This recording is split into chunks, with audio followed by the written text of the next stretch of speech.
Aujourd'hui, je vais vous donner quelques conseils pour préparer au mieux la plateforme Parcoursup.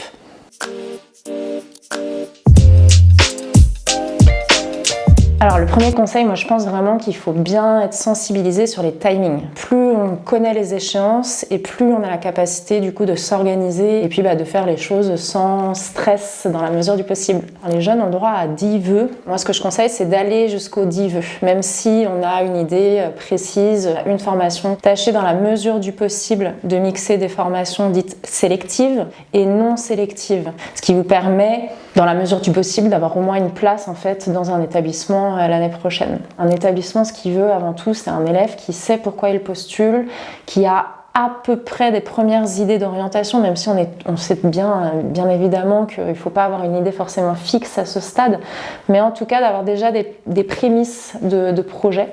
Ça ne peut que appuyer une candidature. C'est des rubriques qui sont appelées centres d'intérêt ou activités additionnelles. C'est vraiment une opportunité pour le jeune de pouvoir parler un petit peu de lui, de ce qui l'intéresse, de ce qu'il fait éventuellement d'un point de vue extrascolaire et qui permet du coup d'apporter d'autres éléments plus sur la personnalité du jeune en dehors bien évidemment de ses aptitudes scolaires, ses notes à proprement parler. Les lettres de motivation, donc elles ne sont plus obligatoires. Ce qu'il faut c'est être assez direct. 1500 caractères, c'est très court au final. Il faut aller tout de suite sur qu'est-ce qui nous motive dans la formation, est-ce qu'il y a des matières particulièrement qui nous intéressent et éventuellement aussi des activités qu'on a pu faire et qui sont en lien et qui montrent la flexibilité, la détermination, l'engagement, tout dépend après du projet.